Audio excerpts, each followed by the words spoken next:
Think living your best life means breaking the bank in New York or Los Angeles? Nah, think again. Today we uncover hidden gems, those underrated, overlooked places in the US that have all the charm, affordability, and livability you've been dreaming of, without the soul-crushing rent or real estate prices. From areas you've never heard of to cities where rush hour feels more like a relaxing Sunday drive, these spots might just make you want to pack your bags today. So in this video, we dive into these places before they get too popular. Because trust me, once you know, you can't unknow. Got it? Get it? Good. Let's take a look. Number 10, Overland Park, Kansas. Overland Park is a city in the Kansas City metro area. Kansas City doesn't have the best reputation, but Overland Park does. Overland Park is one of the best places to live in the United States right now. But welcome to Overland Park, a place so shockingly livable, you'll wonder why no one has told you about it sooner. Wonder no longer. I'm going to tell you why they don't tell you about it. They want to keep it a secret. Crime minimal, housing affordable, jobs abundant enough to keep you from asking your mom for rent money. Sure, it's in Kansas, but don't let that scare you. There's more here than flatlands and tornado warnings. Overland Park thrives on its family-friendly vibe, with great schools, enough parks to make your golden retriever blush, and there's farmers markets too. That is one of the biggest things, or the most popular things people search on Google when they're moving to a new place. Farmers markets. I mean, they're nice, but to actually base where you're moving to or be so curious that you're going to look it up, that's weird to me, but who cares? I just got Whole Foods and I'm good to go there. If you don't know what a farmer's market is, go to Whole Foods. Now imagine that, but a lot cheaper. Overland Park has affordable real estate, affordable rent prices, and a cost of living that is even with the national average. Now, okay, it's average. It's not below the national average, but this is a great place to live. That's what makes that so important. If it's a great place to live, the cost of living is usually high. Now, the only reason they're not higher on this list, or lower, I should say, in a better position, is they are next to Kansas City, and that's got some problems, and it's also in Kansas, which is kind of boring. The average home value in Overland Park, Kansas is $431,000. Number 9, Ann Arbor, Michigan. Ann Arbor, the city where Midwestern charm meets intellectual snobbery in the best way possible. Home to the University of Michigan, it's a town where you can enjoy an espresso so pretentious it practically critiques your outfit. But hey, the schools are great, the unemployment rate is laughably low, and the crime is almost non-existent. Probably because everyone's too busy debating art history or engineering breakthroughs. Housing is still relatively affordable. It's not the cheapest on this list, but it's not terrible. Where it really shines if you move just a little outside of the city, the prices drop drastically. On this one, we're really talking about the Ann Arbor, Michigan area, the metro area, not just the city itself. I should have been clear on that in the beginning. They have tons of green spaces, quirky shops, and enough bookstores to keep your inner nerd happy. Ann Arbor is perfect for those who want a small town vibe with big city perks. Pro tip though, root for the Wolverines, that's the university's football team, baseball, everything, their team, or risk public exile. The average home value in Ann Arbor, Michigan is $506,000. Like I said, not the cheapest, but still, it's not terrible like Los Angeles where it's $900,000 or New York where it's like over $1 million.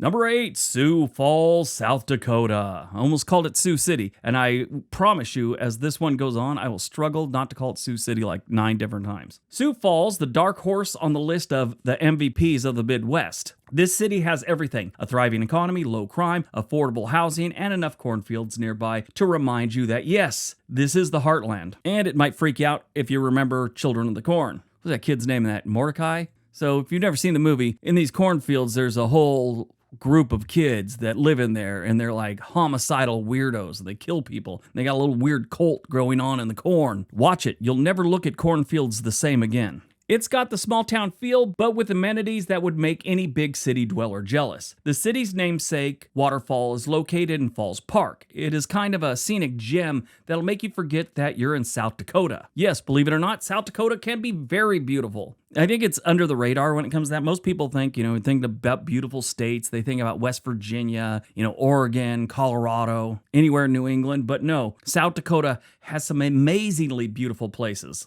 The job market, thriving thanks to its booming healthcare and finance industries. Housing, still affordable, which is basically a miracle these days. And if you're into community events, Sioux Falls hosts everything from outdoor concerts to quirky festivals celebrating, well, being in South Dakota. They celebrate that a lot there. Seriously, it's cooler than you think, or cooler than most people have let on.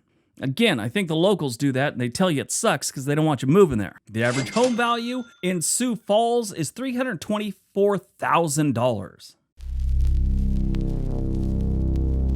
Number 7, Bentonville, Arkansas. Surprise! The northwest corner of Arkansas, especially Bentonville, is here to blow your mind. And I've talked about this before. This part of Arkansas is not like the rest of Arkansas. It is missing out on a little bit of Arkansas's beauty, but it's definitely not missing out on its crime and poverty. This place is pretty decent. Yes, Arkansas, a state most people think is just Walmart headquarters and a bunch of mosquitoes. It's a pretty decent state. Bentonville, though, it's like the cool cousin that shows up at family reunions wearing designer clothes and insists, oh, it's vintage. Bentonville combines small-town vibes with big city perks. Crime rates are low, and the housing market won't make you cry into your ramen noodles. And speaking of Walmart, its corporate headquarters has transformed this town into a hub of art, culture, and jobs. Don't believe it? Visit Crystal Bridge Museum of American Arts, which looks like something straight out of an architectural magazine and has an art collection that rivals cities 10 times its size. That's no lie. I've been to it. It's impressive. And wait, there's more. Outdoorsy types will swoon over the Ozark Mountains and world-class biking trails. Plus, the food scene is surprisingly bougie for a city where camouflage is considered business casual. Bentonville is not just for bargain hunters anymore. Good place to live. The average home value in Bentonville, Arkansas is $460,000. Number 6, Plano, Texas. Ah, yes, Plano, Texas. You might know about it because I've talked about it here before. I grew up around Torrance, California, really Redondo Beach and Torrance. It's kind of the South Bay area of Los Angeles. One of the biggest employers was Toyota Corporation. They had their West Coast headquarters in Torrance. They decided to pick up and move to Texas some years back. I think it's been about 15 years now. I don't know how many employees they had, but I know at least 10 people that were good friends of mine, including one of my high school ex-girlfriend. She moved to Plano with Toyota. She's still there. But Plano is where the American dream seems suspiciously attainable. Great schools, safe streets, and a housing market that doesn't laugh in your face. It's almost too good to be true. Located just outside of Dallas, Plano gives you the suburban tranquility without sacrificing big city amenities like fancy steakhouses and professional sports.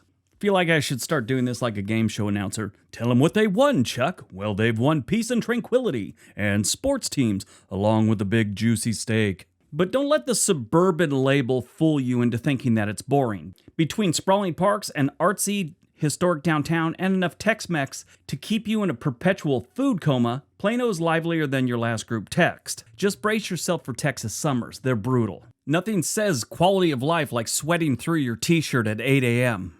The average home value in Plano, Texas is about $512,000. Number 5, Lincoln, Nebraska. Lincoln is quite the overachiever in the Midwest. You know, the one that doesn't brag, but still wins all the awards? Low crime? Check. Affordable housing? Double check. Thriving job market? Yep. Lincoln isn't flashy, but it's one of the most solid choices if you're looking for a no-nonsense place to live that delivers on all the important stuff. Home to the University of Nebraska, Lincoln has a youthful energy, balance with a family-friendly vibe. The city's bike trails and parks are so plentiful that you might actually start enjoying exercise. And while Nebraska might scream cornfields like we talked about earlier, for Overland for Kansas, because they're pretty much the same state, Lincoln's downtown area is buzzing with cafes, breweries, and restaurants that punch above their weight class. Bonus is, the locals are so nice, they'll probably wave at you while you're still a stranger. The cool thing about Nebraska, and I think Kansas also, they've got at least another decade before they even get close to being considered a hot spot. I mean, they're worth it. And I think they're really both overlooked. I mean, any city, any town you can find in those two states. You might as well throw Iowa in there too. But I don't think they're going to really catch on unless something major happens. Like they decide corn cures cancer, or it works better than plastic surgery. The average home value in Lincoln, Nebraska is $275,000. Number 4, Southeast Virginia. Now, this is the first one that's an area more than a city or a metro area. This is just a whole area. Down there, you got Virginia Beach, Newport News, and Norfolk. Now, you'll hear me call it Norfolk in this because every time I pronounce it the way the locals like it pronounced, the algorithm picks it up as profanity. Let's kind of talk about the towns that are there. Virginia Beach is what happens when coastal living decides to be accessible to, actual people. It's got all the perks of a beach town. Sand, waves, seafood, without requiring you to sell your soul to the devil or take a blood oath to a crime organization. Speaking of crime, the crime rate low, jobs steady, housing still affordable. The schools are great and the neighborhoods are friendly. Just one piece of advice, avoid the touristy spots in the summer unless you have a deep fondness for swarms of screaming children, overpriced ice cream, and the occasional oblivious seagull stealing your fries. But wait, there's more. Neighboring towns, Newport News and Norfolk, are like the supporting cast of this coastal sitcom. Newport News offers historical charm and military pride, with enough museums to make you feel like a cultural genius. Norfolk, on the other hand, keeps the energy alive with vibrant waterfront scenes and an amazing zoo, with more craft breweries than your liver can handle. Together, these towns create a trifecta of livability that proves you don't need to sacrifice quality of life for a seaside zip code. Virginia Beach is like Malibu's less pretentious cousin. The average home value in Virginia Beach is $400,000. Number 3, Cedar Rapids, Iowa. Back to the center of the country we go with Cedar Rapids, affectionately called City of Five Seasons. Don't ask me what the 5th one is. I think it might be extra chill. It's actually from a Bible verse. That should tell you something about the place. They like to do their praying. Cedar Rapids has some pretty good stats. Low crime, of course. Affordable housing, yep. Solid economy, you bet. This is Iowa after all. All that is practically in their DNA. The city's cost of living is so reasonable you might start to believe it's a typo. And while Iowa isn't known for its thrills, Cedar Rapids punches above its weight class with a surprising vibrant art scene and cultural scene, including the Czech Village and New Bohemian District, where you can explore galleries, shops, and cafes. Plus, the city is packed with parks, trails, so you can spend your weekends pretending you're outdoorsy before heading to one of the many craft breweries. Kind of like, you go out and exercise a little bit and then you stop by Dunkin' Donuts. That's what I do all the time. I lift weights and go, you know what, I deserve Dunkin' Donuts. I watched an exercise video. I need a milkshake. Not that bad, but sometimes I'll think about it. The average home value in Cedar Rapids, Iowa is $192,000. Number 2, Provo, Utah.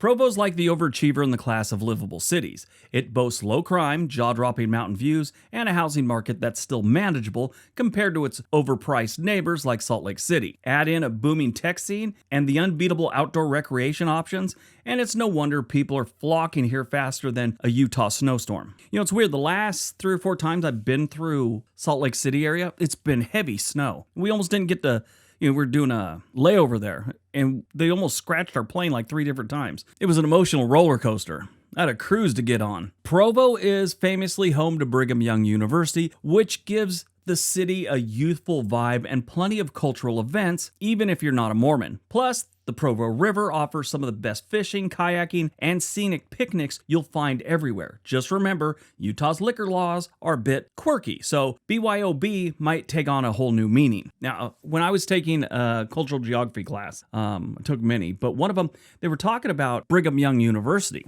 and their athletes and how they excelled at so many different things, and they were just very fit. And the question came is, why is this? Now, I don't remember all the stats about the tests they put their athletes through, but they were above and beyond a lot of other universities of the same level. And the teacher brought up some of their theories, and one of them was when the Mormons came west, it was a survival of the fittest type thing. So the strongest people made it to Utah, and then they, bred with the strongest people, and they created stronger people. The other theory was that for most of their lives, they stay away from things like caffeine and alcohol and all that stuff. Really, really interesting subject. Now, keep in mind, that was just a study and they had all kinds of theories. So I don't want you to go, oh, that's not true. What it is this. No, it's a study and they looked at a bunch of different things and they had theories. There's no definitive answer. The average home value in Provo, Utah is $465,000. All right, before we get to number 1, if you're thinking about moving to another city, state, whatever in the U.S., there's a link for a website called Home and Money in the description area below. They can get you in touch with a real estate agent anywhere in the country. They've got other tools on the website. It's a pretty cool website. You should check it out. All right, on to number 1. And number 1, Rochester, Minnesota. Home to the Mayo Clinic, Rochester is perfect for those who want top-tier healthcare at their doorstep, and the city that actually feels like it cares about its residents. It's consistently ranked as one of the safest cities in the US, and the unemployment rate is so low you might actually find yourself with a job you didn't even apply for. Housing here is affordable and the schools are excellent, making it a favorite for families. If you're into outdoor activities, you'll love the city's parks, trails, and proximity to the Umber River. And for those of you who like art galleries, live music, and enough coffee shops to keep you caffeinated through all 4 seasons, this is a great place to live. Yes, the winters are cold, but that's what hot cocoa and a good parka are there for. The average home value in Rochester, Minnesota is about $319,000. All right, that's today's video. Hope you guys enjoyed it. Hope you got some information out of it. Now go out, have a great day, be nice to each other.